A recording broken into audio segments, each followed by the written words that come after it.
umuvyeyi wacu mzazi wetu Mose wa kabiri. Moses wa pili. Ivyo tuza kubikora Tutatenda tukisema twese duhagaze. tukisema Haleluya! Amashimeshi, amashimeshi kwa Bwana, amashimeshi, amashimeshi. Makofi mengi kwa Bwana. Amashimeshi. Amen.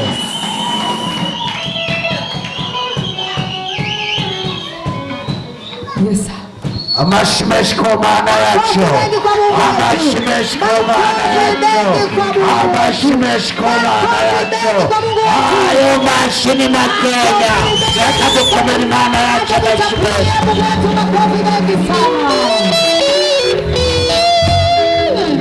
Anangaza Yesu, anangaza Aguru muri kubera kumwigura akamukarabisha amusiga kumubika ari amulewa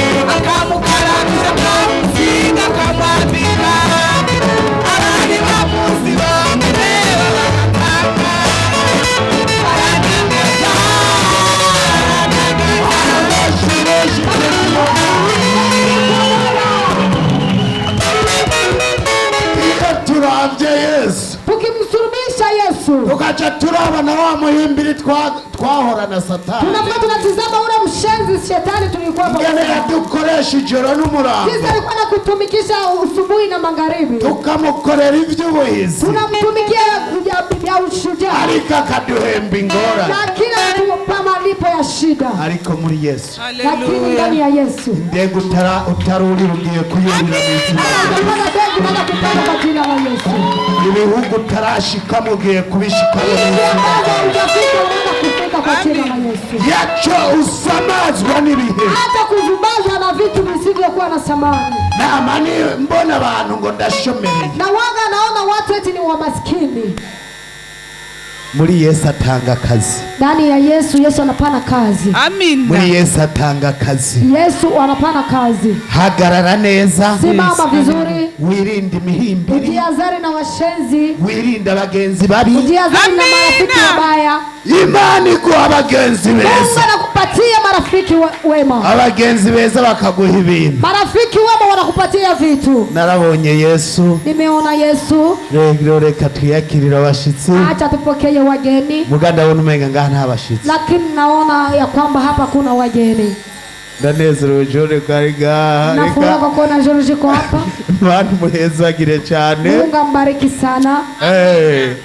Ari no nibuka. Kuna vitu na kumbuka. Tukiri Rode Bari kwa Makiri. Tungari Rode Bari kwa Makiri. Twari tuzinanye n'abahimbiri gusa. Tulikuwa tunajuana na washenzi tu. Ariko ubu lakini hivi Mana ihezagira bayo. Mungu anabariki walio wake. Reka rero Jone niwe mbanza kwakira reka gorora ibiganza ramutishengero. Abashimeshi kuri iyo Mana. Kwa Mungu. Karibu ku musozi w'Imana yote. Karibu kwa mlima wa Mungu na yote. Twanezerewe no kukubona. Tumefurahi kwa kukuona. Kandi iyo ntebe burya ni wawe hajya uzosura kwicara kamizokunda. Hiyo kiti ni ya kwako, mwingine atakaye kuikalia havitawezekana. Bucumi nawe Inosa Imana imuhezagire. Bucumi Inosa Mungu ambariki. Ntabwo ari umushitsi. Siyo mgeni. Nuwo nga. Bari ni wa nyumba. Muramuheruka hijya yeje yari ngaha. Juzi alikuwepo hapa. None nuno munsi urabona turi kumwe. Naona kama tuko pamoja. Kandi yatuzaniye abashitsi benshi. Ametuletea wageni. Kwa Minister Muno Imana imuhezagire. Reka yazananye na Bucumi bose. Bagorora ibiganza bagira baramatishengero. Amashimeshi kuri iyo Mana.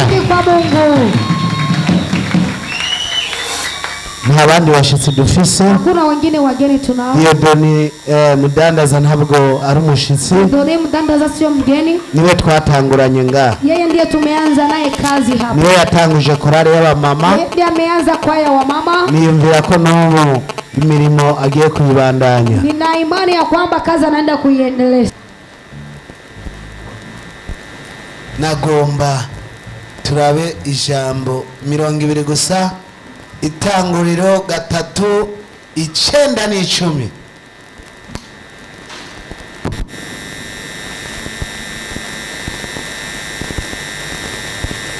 Hari vyiza nabonye nashobora kugira,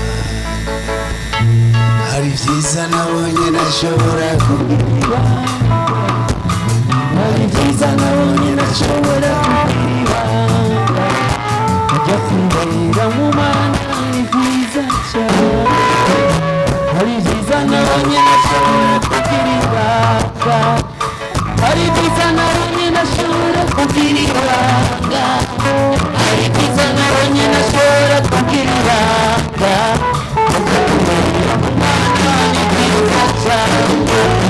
gatatu icenda. Twumvise amajambo meza. turasoma mu izina rya Yesu. Uhoraho Imana ahamagara uwo muntu aramubaza ati uri hehe? Aramwishyura ati numvise ijwi ryawe mu itongo, ndatinya kuko ndi gusa ndinyegeza. Amen. Bwira mugenzi wawe Uhoraho yaraguhamagaye uramukwepa.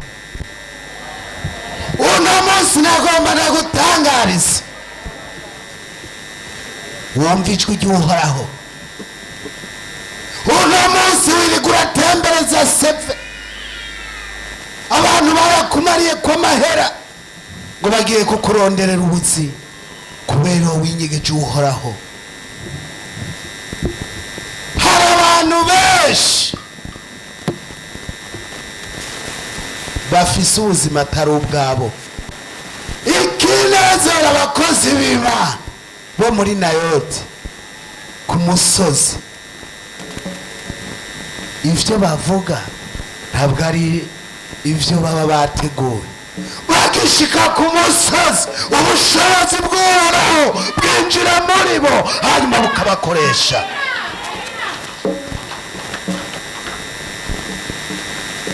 Nagomba nababwira, kubera abantu binyegeje Uhoraho no munsi abantu basenga nabi kubera batagira amafaranga.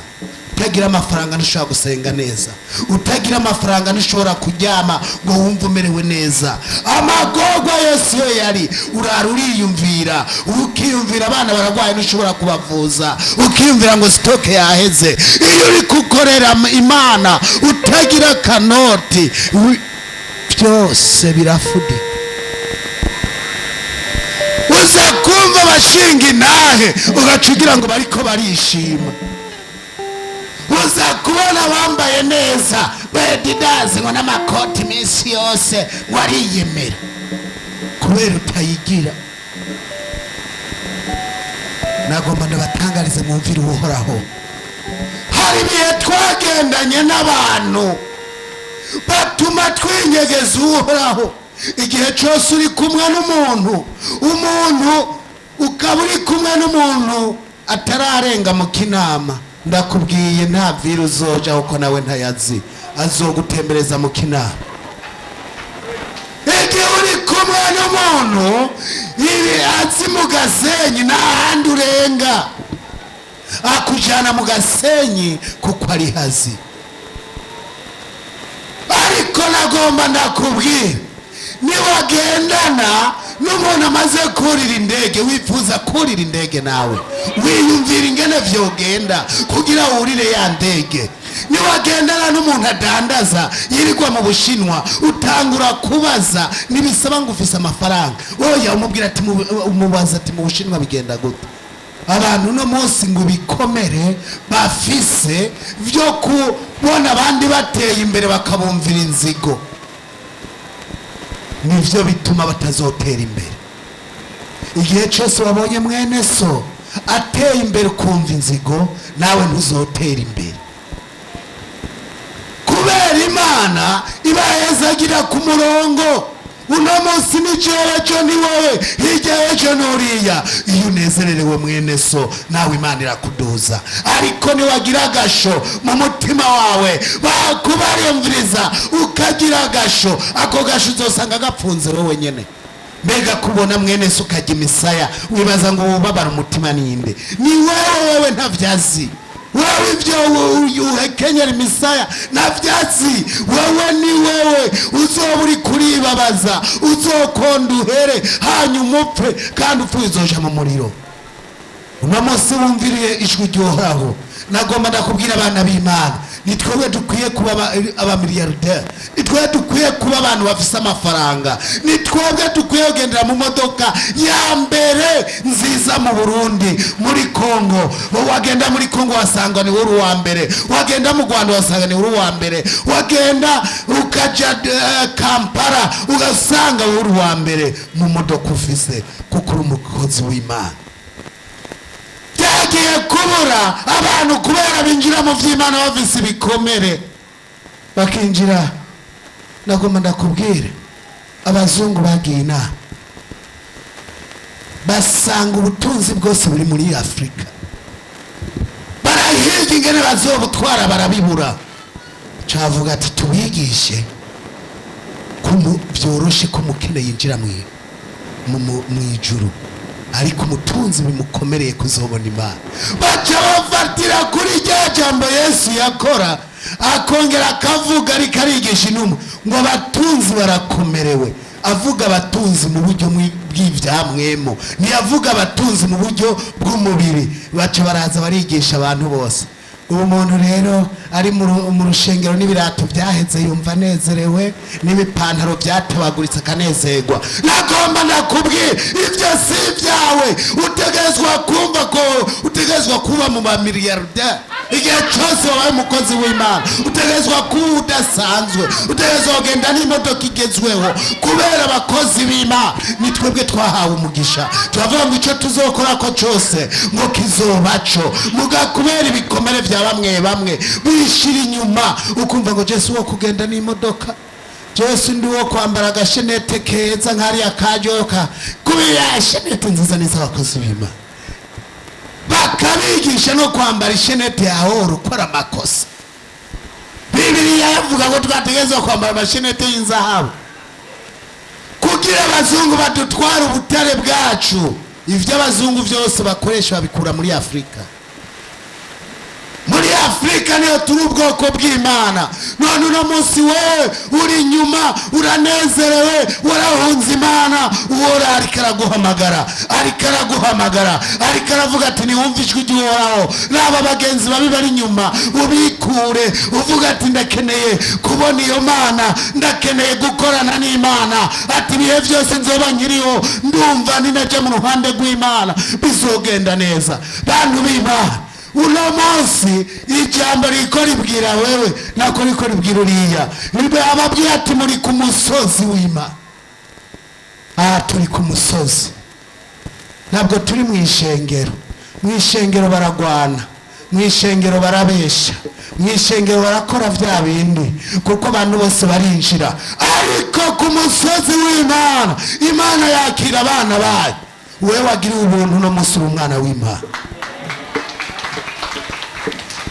Yaco rero urira, yaco wiganyira. Ndababwira ndabatangariza, uyu mwaka uza guhera mwese Imana yabaciriye inzira. Ubuvugishwa bwavugishijwe. Tangura mwigama amodokari, uhasanga umuntu ntagira na konte kubera ubucucu yabonye yuko umenga we ntiyobika muri banki. Genda mwuguruza amakonte. Uno munsi ibikomere vyahora bigutera kwihebura bihagarare mu izina rya Yesu. Bihagarare mu izina rya Yesu.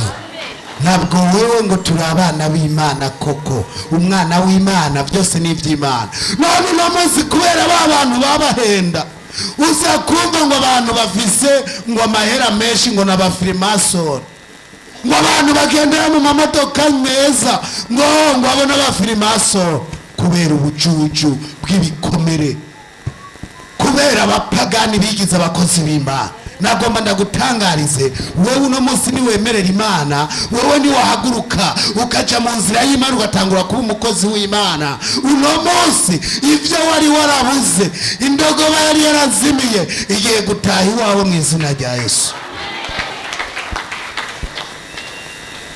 Tugomba turangize, havuzwe amajambo menshi. Igihe ukoze tangura wiyumvire, uri mu ruhande rw'Imana koko? Uri mu ruhande rw'Imana? Urumva kushingirwa intahe n'Imana? Ni wowe uri kumwe n'abantu bashingira intahe Satani ngo amahera ave kuzimu? Amabanki yose ari ku isi nta banki ikorana na Shetani hari.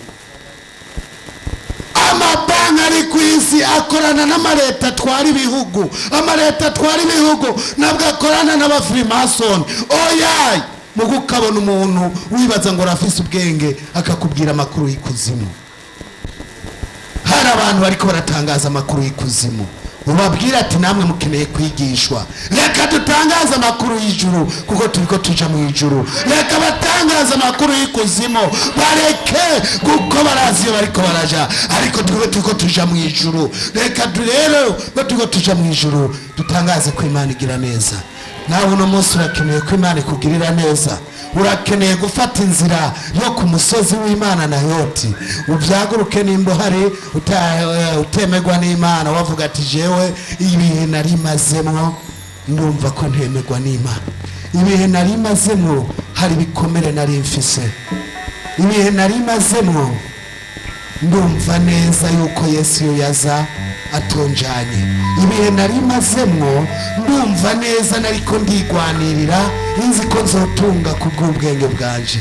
Ariko nagomba ndakutangarize, hari abantu benshi muzohura ukamenga ntibakanura, ariko azosanga nibo ba miliyarderi ba mbere.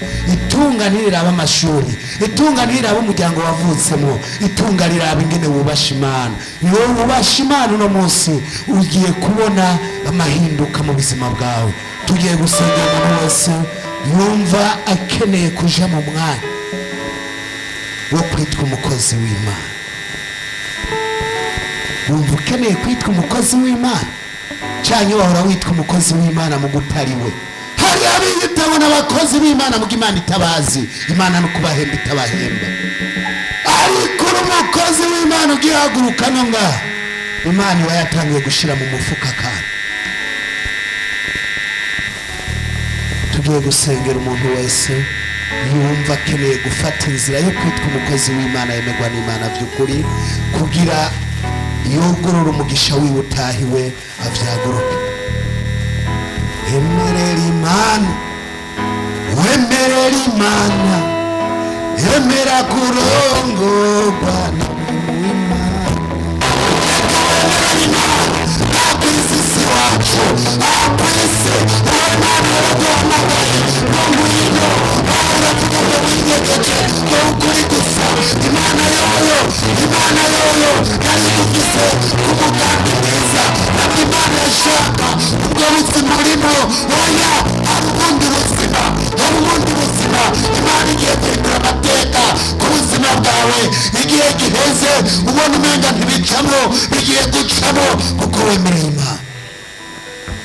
Databuja Mana ushobora byose, ngabo barafukamye baje ahera hawe, uno munsi barakwemereye. Hari ibihe baratakaje ibihe, bari mu mashengero, none uno munsi baduze ku musozi wawe na Yoti. Mwami amavuta yo kuba abakozi b'Imana by'ukuri, babohore imigozi, ibakize ibikomere batewe na bene se, ibyo mu nzu n'ibyo hanze, bibakize. Bagirire neza, bagirire neza Mwami. Umaze kubagirira neza baha umugisha. Abahora bavuga ngo ntaco bazovamwo, reka bigaragare bagiye kubasaba. Abahora bavuga ngo bazopfa baturiye indege, reka bigaragare bariko burira indege zitandukanye. Abahora bavuga ngo n'inzara bazokwicwa n'inzara, reka biboneke bagaburira amahanga kuko bahaye umugisha. Urakoze kuvyumvisa amashi menshi ku Mana yacu. Mana bahezagire, uno musi Mana bahinduriye amateka.